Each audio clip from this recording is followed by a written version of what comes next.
All right, good evening, everyone. Welcome to our second round of webinar.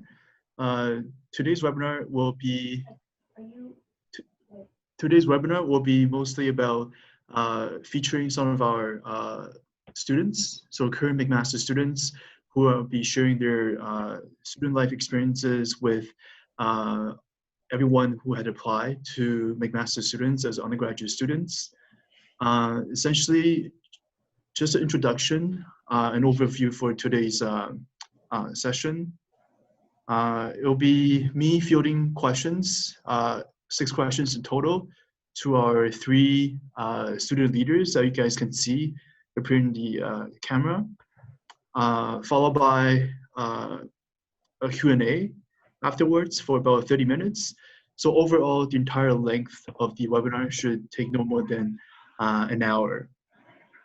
And during the webinar today, all of you as student participants would have the option to actually type in the questions that you'd like to ask to our current students. And then at the end, during the Q&A, I'll be fielding and addressing those questions to our McMaster students for them to answer. Okay, so starting off, just some brief introduction from our 3 students. So we'll go with Mia first. Hi everyone, I'm Mia. I'm in my 4th year of chemical engineering and I came from Taiyuan, China. Is that enough? Or any, yeah. Yeah, it should be good. Okay. And second, Sena. Okay, hi, I'm first year humanities. Nice to meet you. Awesome. And thirdly, Stars. Hi everyone, my name is Stars. I'm in 3rd year social work. Nice to meet you guys. Awesome, thanks so much. Just some other housekeeping items.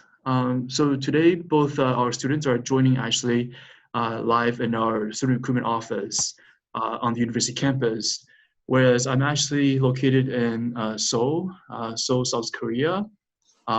So hopefully I do get some audience joining me in South Korea as well.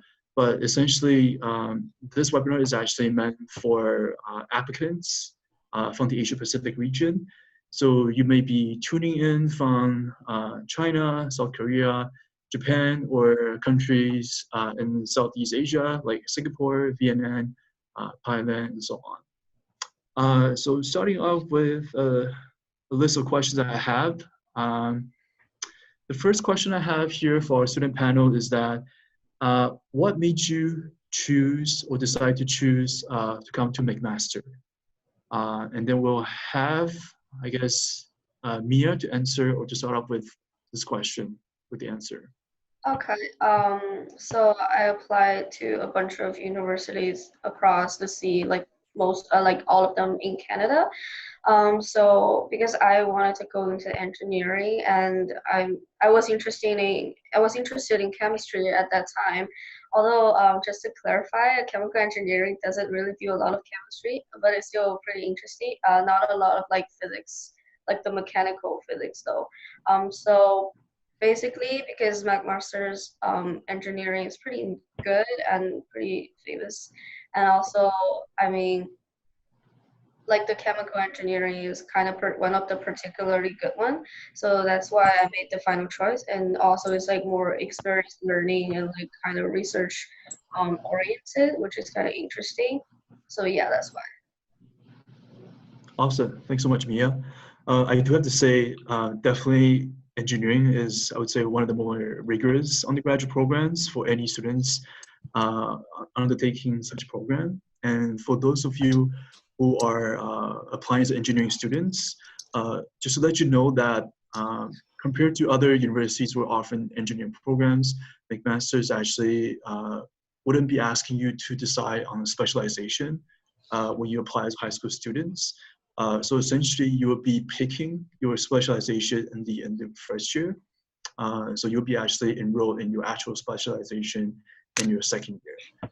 What you do in your first year is simply you'll be taking a lot of the common first year courses shared by all the other engineering students. And for our engineering students, we do offer the co-op option for those of you who want to join co-op. Okay, so the same question, I'd like to turn that to, who am I on here? Is it Sena or Star? She can go. Sena? Oh, Okay, Sena. So first question, why did I choose McMaster? I didn't have particularly like an answer yet, like before I come, but like I heard it's university, like McMaster University and Hamilton Society is more cozy and really quiet, and it's not that far from Toronto too. And yeah, so like that's why I also choose. I finished my high school in Mississauga, so like I kind of it's close to Mississauga too, so it was a little bit familiar to that location, so that's why I choose. Yeah. Awesome. Yeah, great. So I mean, like McMaster, we do actually take in a lot of students from the Greater Toronto area, and as in the example of Sena, McMaster is located in Hamilton, so we're in a perfect spot where it's not too far away from the Greater Toronto area, but it's far enough for Toronto students to actually to live on residence and also to have the chance to go back home during the weekends, so they can actually enjoy ties with their family over the weekend, and then coming back to school, living on residence, returning on Sunday, and beginning their school days on Monday. And the same question goes back again to Starus. Do you want me to repeat the question, or are you okay with the question? I'm okay with the question. So why would I choose a master? Because I'm really into social work, and when I was in high school, I just did some research on like different universities and like what focus they had. So like in my master, they focus like research based. Like, so for me, like social work, like I want to learn more about the research aspect in this field. So that's why I chose McMaster. Yeah. Okay, awesome. Stars brought up a good point, talking about research. For those of you who do not know about McMaster, we're actually Canada's most research-intensive institution compared to any institutions in the post-secondary level in Canada, for the reason that we're not talking about us having the largest faculty or the most number of graduate students contributing to research, but it's actually on a per faculty basis. McMaster actually does have the highest research dollars overall. So I believe roughly we have about 400,000 Canadian dollars for faculty. So that money is actually not just funding for our graduate students, but it's actually there to support our undergraduate students on their research. So I would definitely highly encourage students, once they come to McMaster, try to reach out to professors or faculty members to find out ways they can be involved in their fields of research. Okay, great. So moving on to the second question. What was your first impression when you arrived at McMaster? And again, we'll rotate back to Mia. Okay. So because I arrived, I arrived in at McMaster on August 15th, 2015, and it's like nice summertime, and also like between the transition between summer and fall, so it's like a really nice season, like with sunshine, and also it's like just about the welcome week to start, so it's like warm, energetic, and warm welcoming, and because like there's like all around the campus, there's like all sorts of events that you can like just run into and like be part of it, and it's a really like welcoming environment. So it's like, yeah, that feels like a right choice to make. So yeah. Awesome. Yeah, although I was not a McMaster student, what I do know about McMaster is that usually when students arrive beginning their first year, we would have a week of orientation, helping students to move in, to transition, and get to know around the campus, finding mentorship, finding upper year students to show them around, asking questions about what courses they may be interested, from what professors they maybe want to take courses with. Some of the orientation actually offer for the entire semester. So it's really great that universities like McMaster's offering this type of support and service for our incoming cohort. Let's turn it back to Sena then. What was your first impression like McMaster? Okay. So people say that this university really compact and small university, but for me, when I came here, it's too big for me. And then I almost every time lost. I don't know where to go. I even look at the map or asking people to like, where should I go? So it was so big, but it's so beautiful building on campus. And then now like also we have a lot of new building, which is awesome. So like it's really nice people here on campus. But yeah, at the same time, I feel like it's too big. Mm-hmm. Yeah, I mean, McMaster is, I would say, a medium-sized institutions. We have about roughly 27,000 undergraduate students, plus 4,500 graduate students. So we're not one of those, I would say, big institutions, and we actually only have one campus. So unlike other universities where they may have multiple campuses, McMaster actually does have only one campus for all its undergraduate teachings. So that means that for undergraduate students, you're going to know your friends, your classmates, going to classes on the same campus. So if you actually do want to form discussion groups, want to discuss over things on classwork or outside the class, it's really convenient for students in the same faculty on the same program to meet up. Okay, so same question goes back to Staris. Yeah.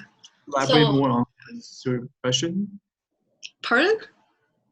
Sorry, I was just going to repeat the question again, but go ahead, please. Okay, so I agree with Mia. Like, I came here when it was like welcome week. So like, I was like really nervous. Like, was in a like entire new environments, and people were just like really passionate. And like, if you have any questions, like people wear like different colors of jumpsuit. Like, you can just like ask them any questions. So for me, like I like really so nervous, and I didn't like really want to step out, but like they were like care so much that like people will ask you, are you okay, like checking in on you. So like if you have any questions, like you can just ask people, and they're more than like willing to answer you. So for example, like I was like so nervous to like ask for where's the washroom. Like people asking, are you okay? And I was like, oh, I didn't really need to go to the washroom. And they were like all the way like guide you to the washroom. So I feel like really welcomed, and like feel like it's like at home, another like transition for me, like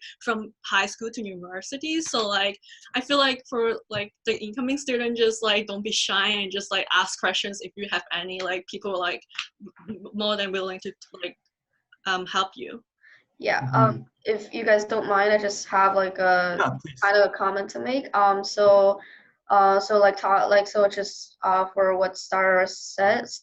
So about the jumping suits. So we have like jumping suits for every faculty, and it's all different color.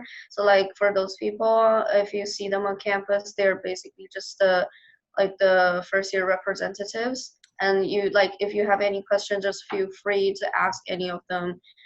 Engineering is red, and like nursing is yellow, commerce is green, and yeah, like you'll just figure out when you arrive. And yeah, it's a lot of fun to talk to them, and they will be willing to help. So yeah.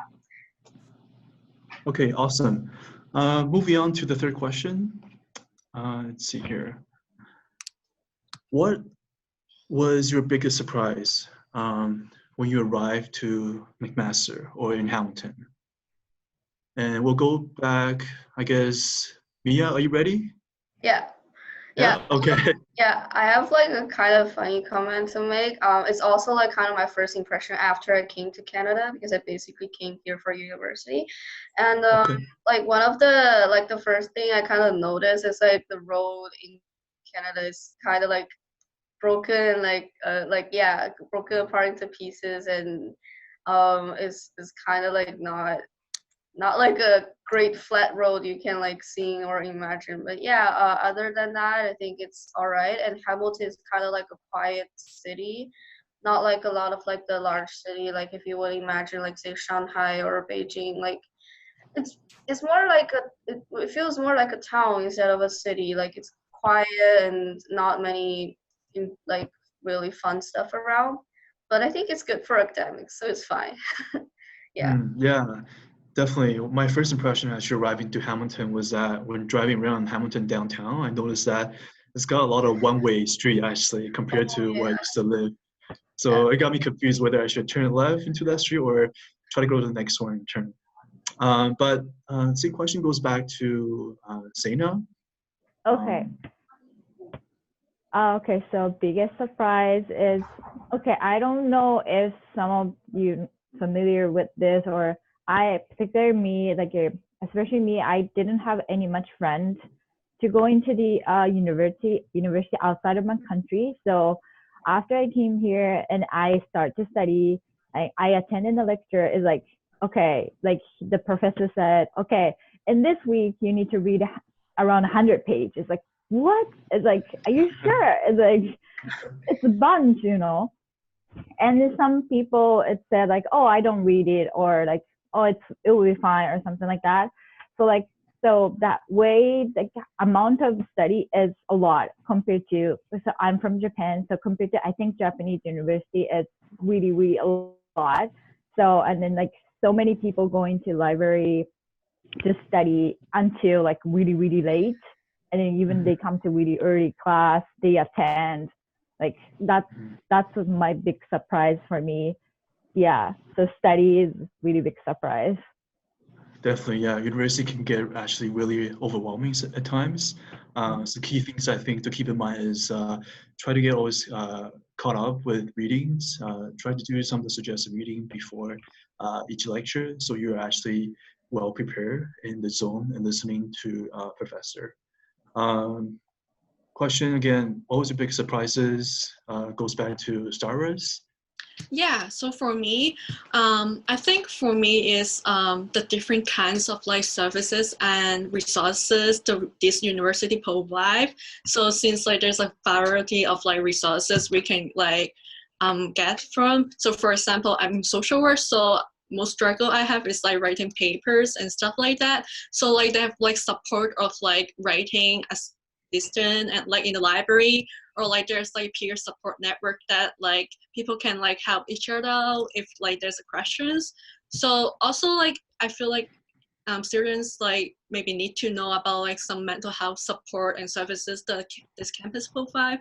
So like I know like when you first come to first year, you will may like feel stressed and like not the like get used to the transition of university. So like McMaster really gives like different kinds of like mental health support, even you just want to give a call or like want to talk to people. So like this like really surprised me how like different like although in the same like mental health like feel like support, but there's like different ways to like help you to like overcome some struggles you have.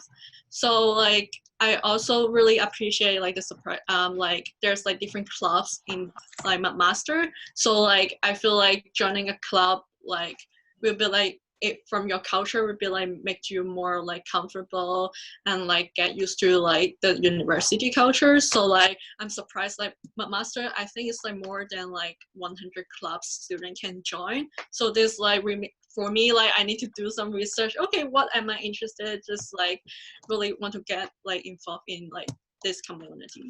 So yeah. Yeah, great. Yeah, I mean, stars brought up a very important topic that I think that a lot of actually our international students are paying attention to, which is the issue of mental health.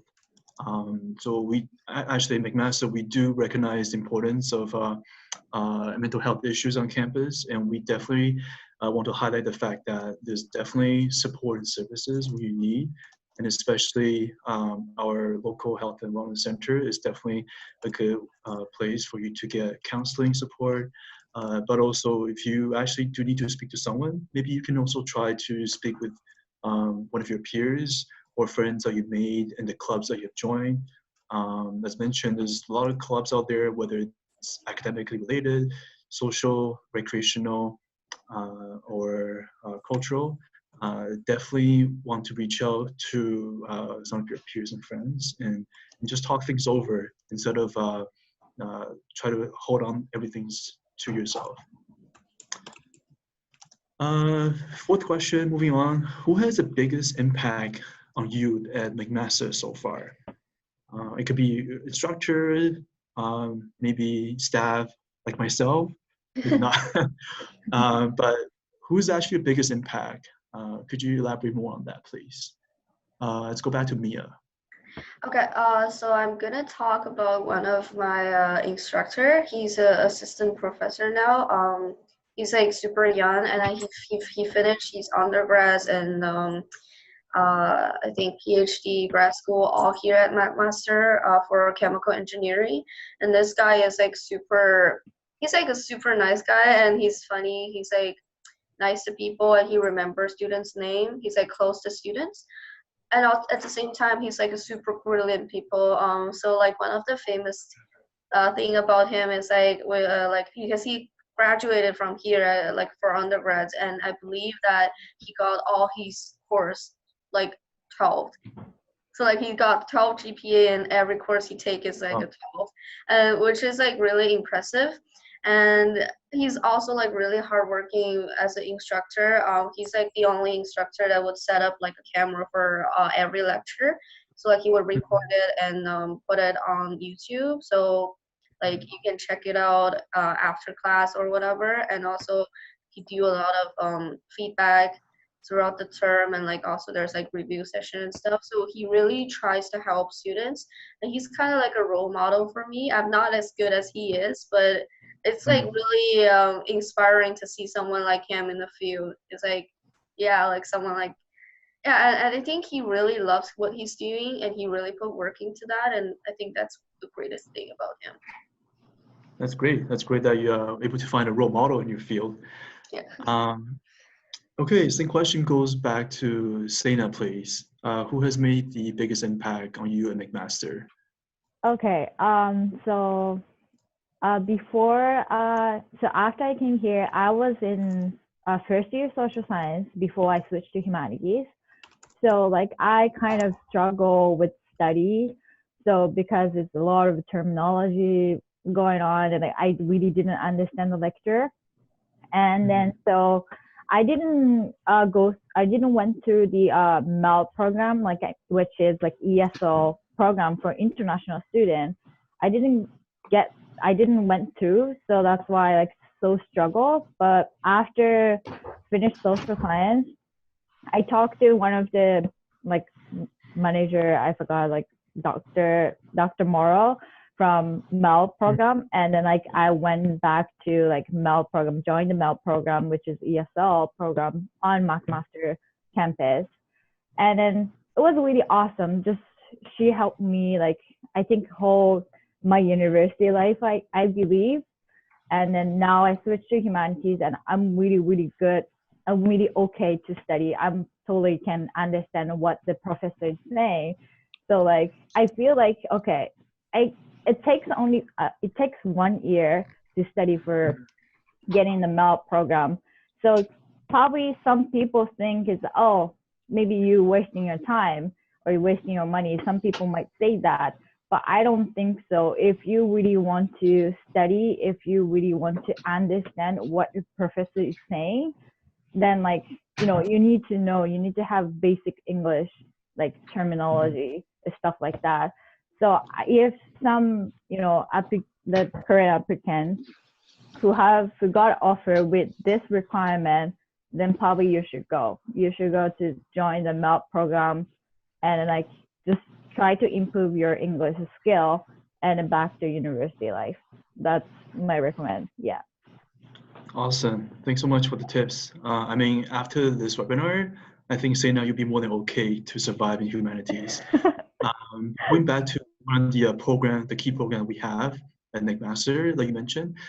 So MELD stands for McMaster English Language Development Diploma Program. This is a program for students who might need that English support before they actually start their academic studies. And so this is a program that will actually run from September to April. And it will definitely improve your communication skills, your interactions, and social contacts with your peers or with professors a lot more. And this is a program you can apply for those of you who have not heard about it through the Ontario University Application Center.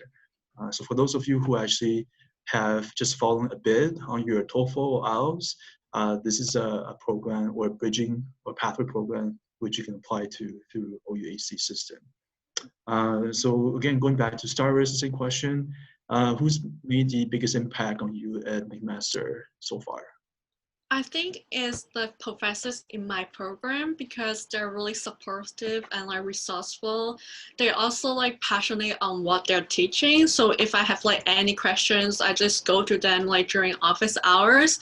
And especially sometimes you have difficulty on some assignments, they will like teach you like step by step to like how to like finish assignments, and like they like set you for successful, like not like to have like fail the courses. So like they really impact me, like they're passionate what they're like teaching. So like how I like dissolve like more they have taught. So like when I see their passion on the subject, like makes me feel like more like want to like be like them and like want to learn about more on that subjects. So like they like really make a big impact on me, like how I can like my future career in this field, and also like if I want to like help other people, like I would like be like them, just like step by step and like teaching people. So yeah. Awesome, thanks. Moving on to our second last question.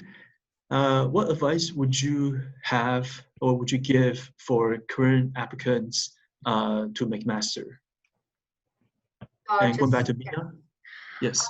Yeah, so I mean, it's probably still overwhelming for like anyone who first came here, and that's kind of like a natural feeling that you would have. And the thing is, I think everyone has that, and it's like a matter of fact how you deal with it. So if you're feeling kind of nervous or not know what to do, that's totally fine. But just give yourself some time there. Don't panic about it. And if you have any questions, don't be afraid to reach out to your profs or maybe your colleagues. Like say if you're just sitting together with someone in class, I mean, if you have any questions, if you even if you don't know them, you can probably just tap them like, hey, like, did you get that what he just said? I think most likely they will still answer your question, and maybe like you get a friend from that. Yeah, so don't be afraid to reach out for help. We have like mental health care on campus, and we have like good to talk line. You can call and you can like, yeah, they're there. So there are resources out there, or like even you can talk to your colleagues, talk to upper year students, make connections, do mentorship. Um, there are all sorts of program out there as far as if you look into them and you're interested in them. And also like for academic, I believe there are also like review sessions it's like free, and it's like kind of like student running, so it just help you to prepare for a test. And they have like Facebook groups for like most of the first year classes you would be. And so like just join those and find resources, ask questions. Don't be afraid to like get involved and reach out, and I believe you'll be fine. And good luck if you come to McMaster, and that's gonna be like you're not gonna regret it. So yeah. Awesome. So going to Sena, what advice would you give to current applicants to McMaster? Okay. So the last question I said, I struggle with the study. So probably if anyone who have an opportunity to study any terminology from your faculty or from your study field, probably try to get some vocabulary before you come to McMaster. That's my recommend. And then you can, you can understand what the professor is saying as long as if you know the word. I think that's also one of the tips. And also I struggle, so before why I was struggling to study, so I kind of, kind of feel depression and like fear afraid to even going to university. So what my recommend is from my experience is don't be alone. That's, you can go to student center, probably basement. There's just someone who can talk to you. Like anything could be fine. Like, oh, you struggle with a friend or you struggle with study, just, talk to someone. It'll be better. Don't stay at home and like, don't think it too much. It will be, actually, it will be fine. So like, yeah, just try to talk to someone. Yeah. Awesome. Thanks so much for the tips. So Star Wars, what sort of advice would you provide to our current applicants to McMaster, please? Yeah, I really agree of like Mia and Sena what they said. So like adding on that, I think I know it's like a really overwhelming seasons for them. Like there's like maybe different offers on the table and they just like, oh no, like which to choose. And I feel like it's important for them to just like know what kind of school they want to get in. Like if they choose McMaster, they will like a lot of support and resources they can get from campus. So yeah.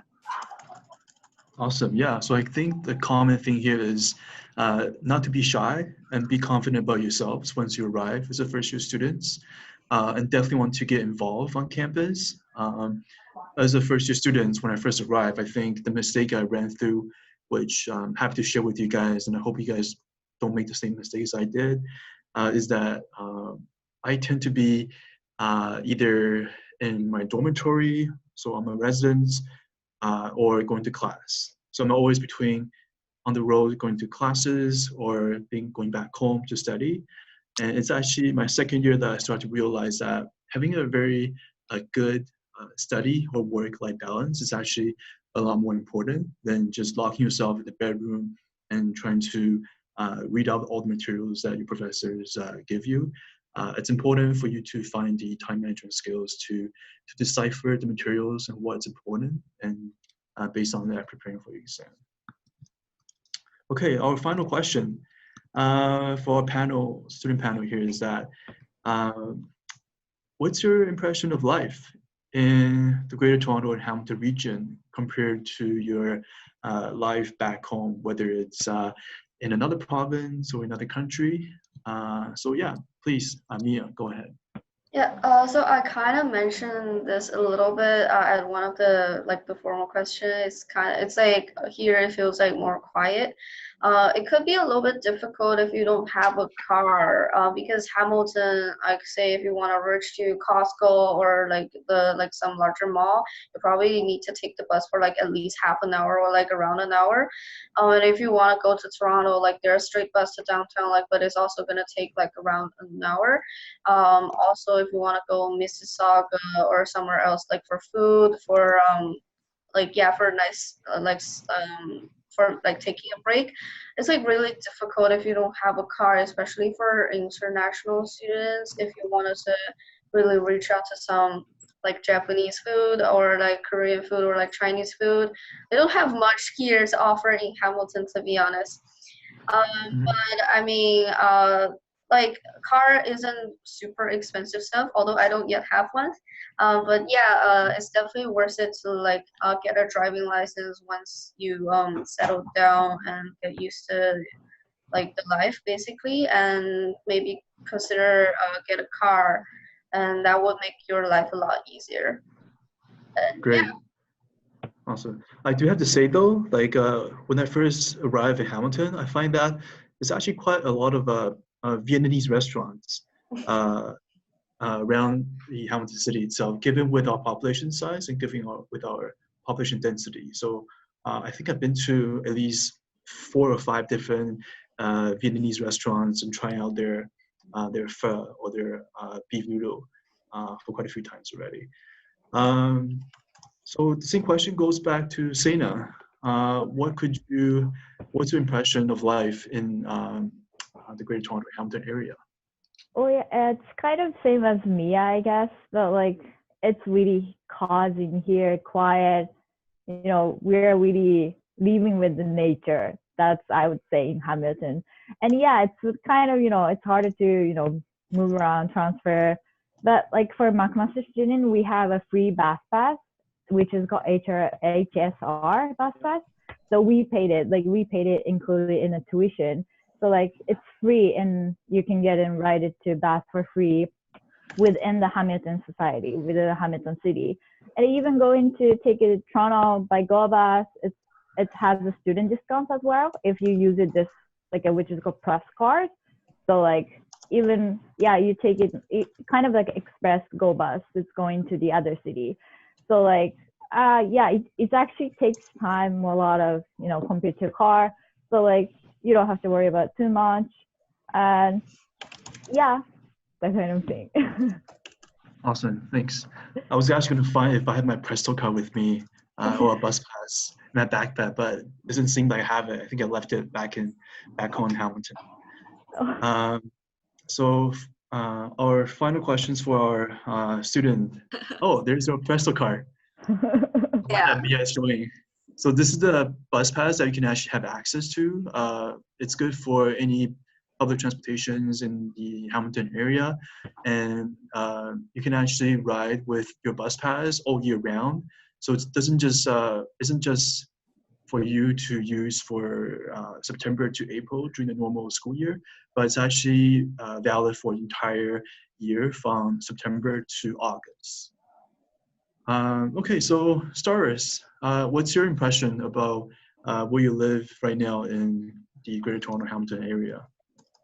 So yeah, I agree with like Signa and Mia. Like food is like really a big thing in Hamilton, and for me, I feel like there's like people from different cultures. So like for me, I really like to explore like the Hamilton downtown for different food, like Mexican food, Italian food, like Korean food. Like there's like different kinds of food like people can explore in Hamilton, and also I feel like it's good that Hamilton have like really different like coffee shops. So like I would recommend it would be like a really good like study spot for them, like for students to like study there, since they have like their own like coffee and like different like shop that's it's like some coffee shop they have like dogs. So like it's like really help you to like de-stress and like from studying. So like I would go to like any coffee shop in Hamilton and just study and yeah.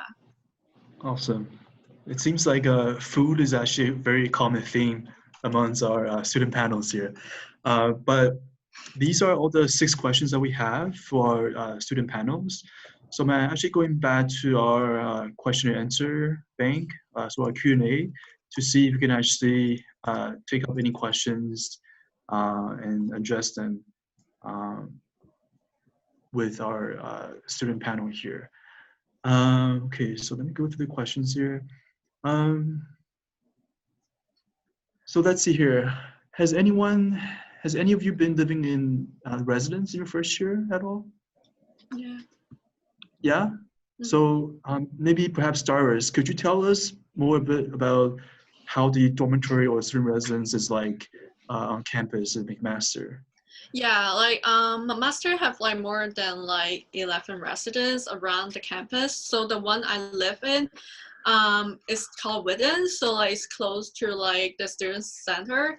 And in my room, when I'm first year, it's like a triple bed, so like 3 people living together, and like everyone on the floor share to one like public washroom. So like this how like a floor would look like. In residence, like we have like different like activities and like events for like students to get to know each other, and like there's also a common like kitchen, so like people like can like cook in the kitchen. Also like they can have a meal plan card, they can just like buy food on the campus too. So yeah. Awesome. We have quite a few questions about residents and also co-op and also engineering, but let me just mention about one of the students asked, is first year residence guaranteed? So first year residence, one of the biggest advantage for international students is that first year residence is guaranteed.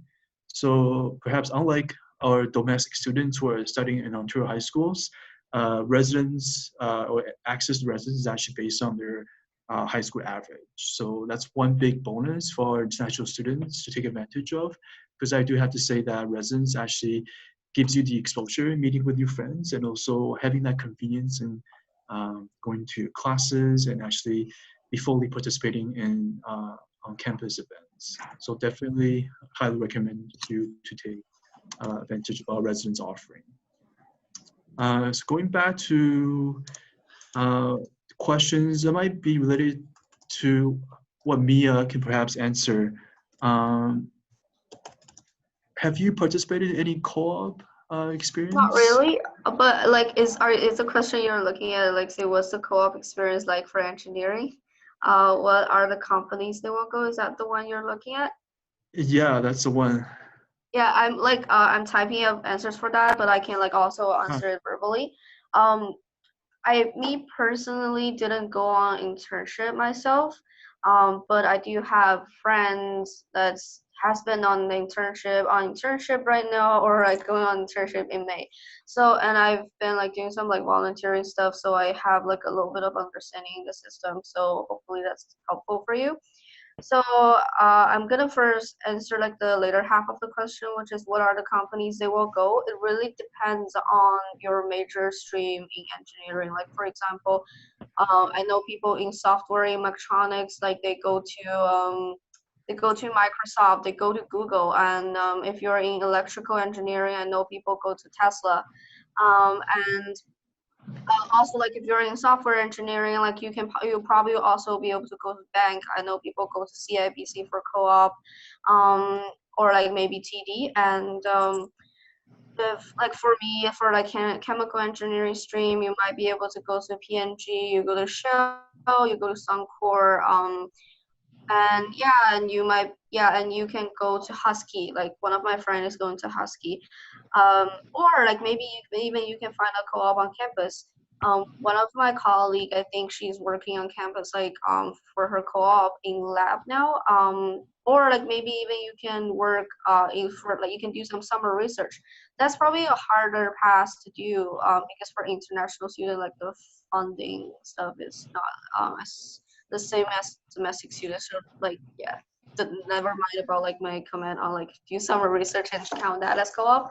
That's doable, but also maybe hard. But if you want to do summer research, that's definitely worth it because you actually get to like work with your prof. And if you want to go to grad school, that's like a great way to like try out some research and just and Mhm. like it really helps to make your decision. Like you just need to talk to your prof in advance. And like about the co-op experience, I mean I know a lot of people like so one of like the advantage of our co-op program here is that it's like really flexible to your schedule. So you can choose to do 4 months co-op in summer, or you can choose to do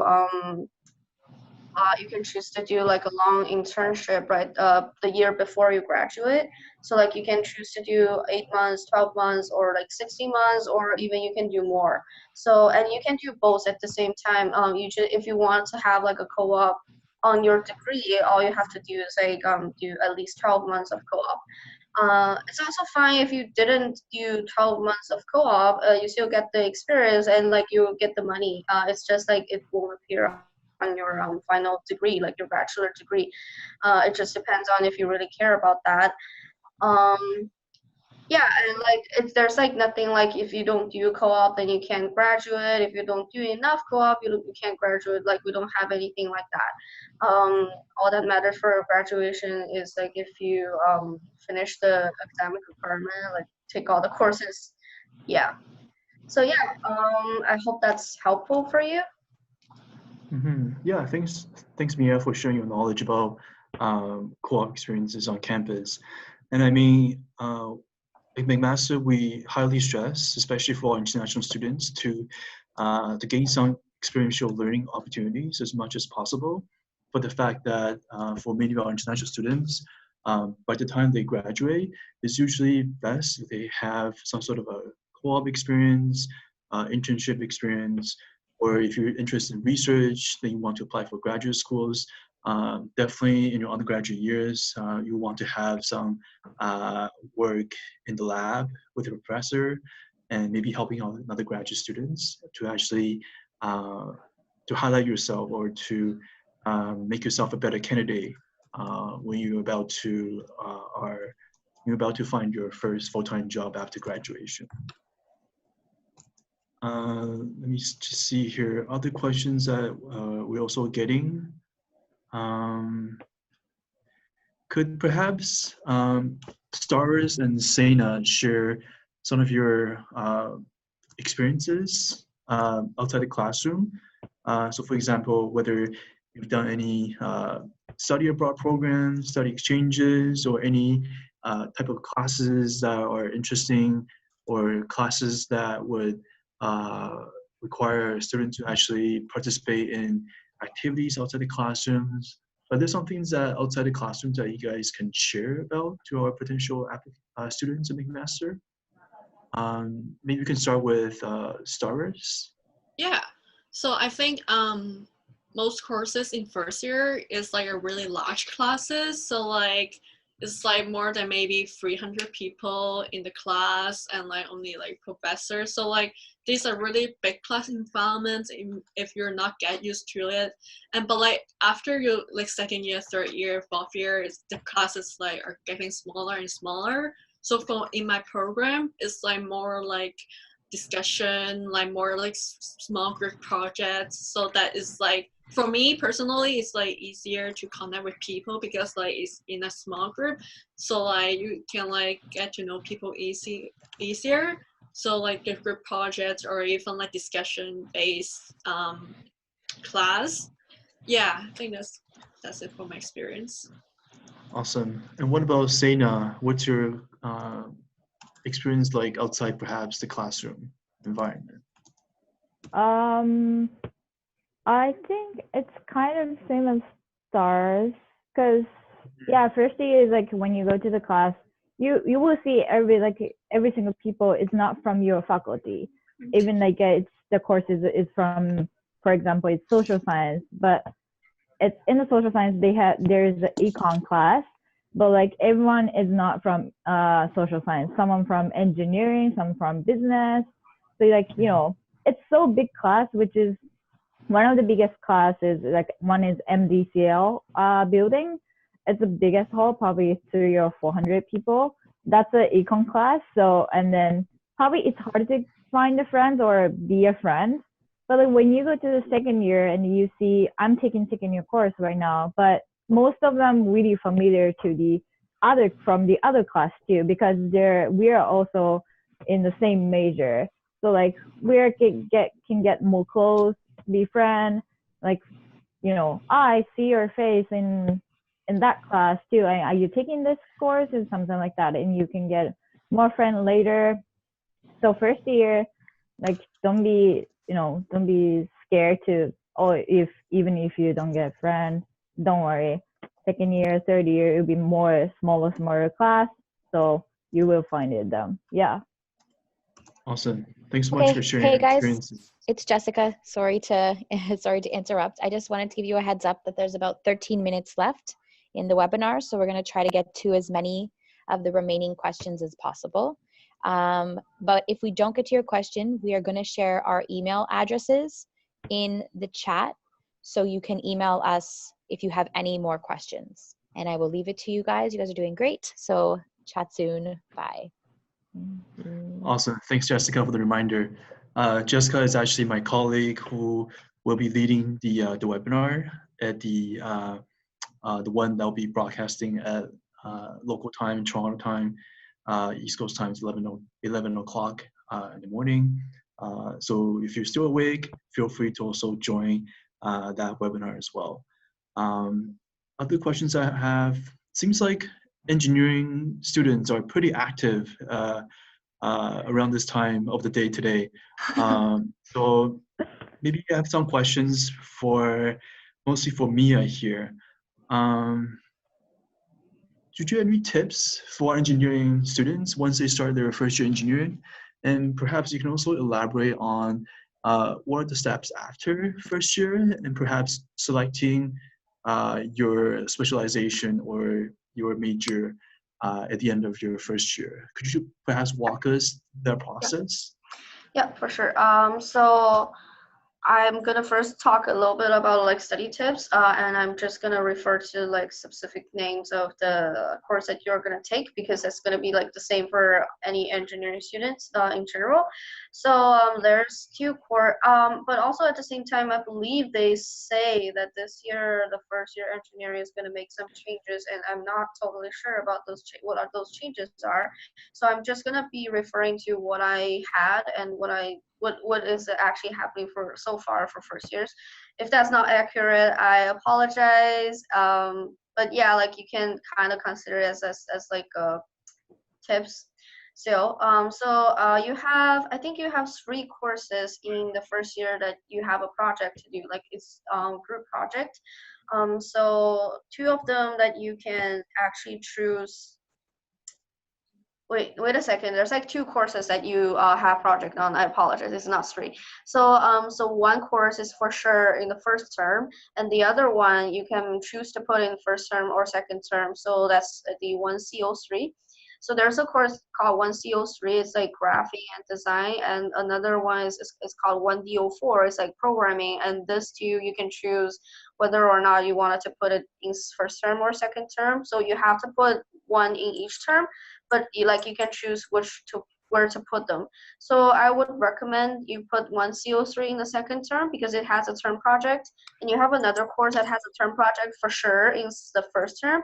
So it's like good if you don't put the 2 courses that have projects in the same term because it could be overwhelming, and especially it's going to be the first term of you studying here on campus. So you can keep that in mind when you schedule your courses. But also at the same time, I don't know what kind of changes they're gonna make this year. So if they make some like changes that around with these courses, then like what can I do about it? But yeah, I think that's one of the tips that I really want to talk about. Other than that, just really like for example for physics, that you have like assignment that's called long kappa.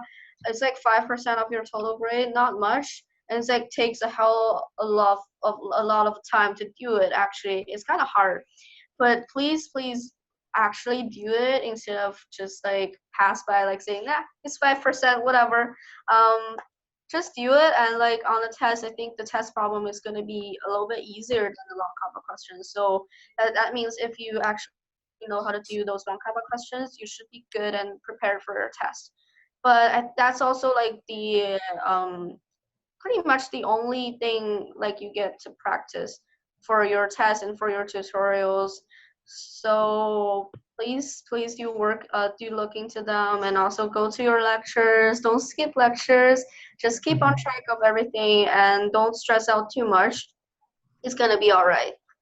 And yeah, good luck on studying. And like I'm just gonna talk real quick about like choosing streams, like in the at the end of the first year. So I believe the deadline for that is like probably like around late March, and I think in early March to like mid March there will be info sessions for each streams. Like for each stream, so there will be upper years coming, there will be professors coming, and they will be talking about like they will be giving information to you about their specific stream, like what do they actually do. Yeah, like so you can definitely go to those sessions and just listen to what they have to tell you. And also like even a little bit earlier than that, like say in January, I believe it's in January, so somewhere around that. So like in January, there will be like info sessions that all the streams are gonna set up like a table, and there will be like student volunteer around the table. There will be professors like come by, to answer questions. It's like free walk-in and asking questions session. So if you're interested in any streams, you can just like walk to their students or professors, like ask them questions, or like just say, I would like to know a little bit about more about this. Can you like just give me an overview about the stream, stuff like that, and they will be more than happy to answer your questions. And if you actually talk to the students and you want to ask more questions about those, you can definitely like add them on Facebook or whatever. And not only about like the stream, like those questions specifically related to the streams, you can also ask them about other questions like student life and stuff. So like really recommend you to go to like those sessions. You can like maybe say go to the general session for that every group is gonna be there to like have an overview of what you wanted to go into, and then after that you can just go into some of the sessions that you're particularly interested in. And also, like, don't be afraid that you're gonna choose something that you don't really like and you can't switch around. I know people switch from chemical engineering to civil engineering, which is kind of like a great jump. I know people switch from software to Phys, and that's also like a great gap there. But that's doable, and if you really, really want to do it, just go for it. It's definitely worth it. So yeah, Awesome. good luck. Thanks so much, Mia, for your tips and advice. I would have to say that for many of the students, once they're first year or even before they enter their first year, it's very common actually to be undecided in the programs they want to be eventually. I think it's very common for students to be unsure of their major and the programs.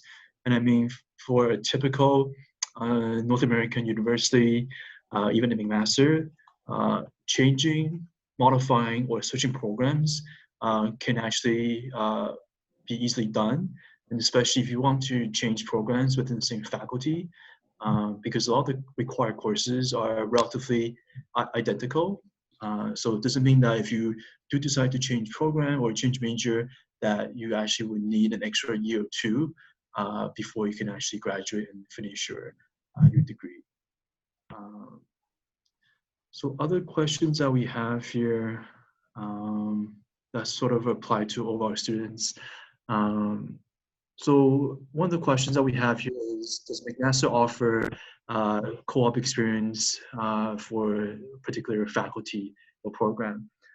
So the co-op is actually offered for the Faculty of Engineering and also through any of the programs from Faculty of Sciences.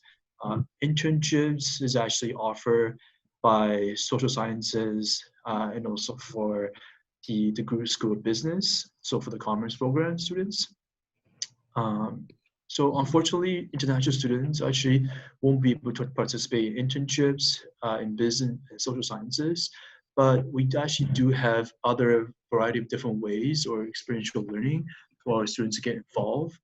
So for example, study exchange, so study abroad programs, which would actually allow you to build that cultural fluency by living, studying, and perhaps picking up a language or two in the country that you want to take, or foreign countries, universities that you want to take university credits at.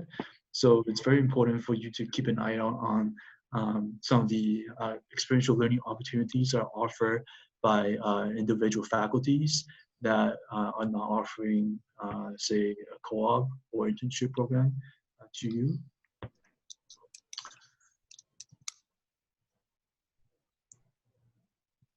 And another question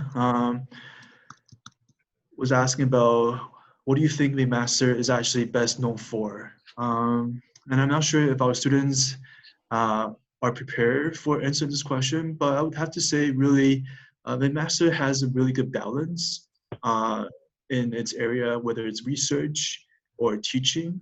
So as I mentioned, McMaster is actually Canada's most research-intensive university. We have funding not only for our graduate students, but it's also funding or research dollars are there to support undergraduate research. But McMaster is actually also teaching-wise the birthplace of this very famous teaching pedagogy or teaching method called the problem-based learning format. So this problem-based learning format actually came out of our Faculty of Health Sciences, and it's a unique way of learning in the sense that it's a small class size. So usually on a typical classroom, you're going to have 20 students or less. And the way that teachings are offered in the health sciences programs or classrooms are like professors will give weekly topics at the beginning of the week, and it will be the students who will actually be researching about the topics, coming up with solutions, coming up with different options, and forming in more discussion-like settings. So they're going to have the opportunity to to discuss and collaborate with their fellow classmates in coming up with solutions to research topics provided by the professors. And usually at the end of the week, students in the same group will actually come up and provide their findings through presentation style. So it's a good way for them to actually learn from their peers. So learning from each other, and also to make a good use of all the resources that offer from the library system, whether it's accessing online journal articles or going through books and finding out possible ideas and solutions to the questions proposed by the professor. Okay, so I think we're an hour into our webinar. So as I mentioned, there will be 2 more webinars offered by one by Jessica, my colleague, who's also an international liaison officer. She's got a huge region of focus, so she's covering students and applicants pretty much in Europe, Africa, South Asia, and the Middle East. And her webinar with the students panel will actually be airing at 11 a.m. Eastern Time Zone. And also, I believe my other colleague, who's also an international liaison officer, Andy, who's covering the entire America, he will also actually be offering a similar webinar later on in the evening on Wednesday, March the 20th. So please stay tuned for those if you're still awake. But just to give you a heads up, this is our second round of webinar offering to our applicants to McMaster. The first round of webinar we did was going through the application process, stages, and what to do after they've applied to McMaster, and also seeing examples of their offer admissions and how they could accept their offers as well. And so this is actually the second webinar, as you can see, is run by our current student leaders at McMaster. And the third and final webinar we'll be offering will be sometime in April. This webinar will be about bringing in staff of the university, actually sharing the resources, services, and support that are actually critical for our students, and especially for our international students. We'll be bringing members of the International Student Services Center and talking about ways they can help international students, whether it's renewing their work permit, renewing their travel visa, or if they want to work in Canada, how they could do that. And the process of actually applying for their social insurance number for them to be eligible to get paid when they start working in Canada. Okay, so this is the end of our webinar, and I'm really fortunate to have our student leaders joining us today, and we'll be in touch by email. So please keep an eye on any emails from us, from McMaster, for any future webinar. And good evening then. Thank you so much. Bye bye. See ya. Good night.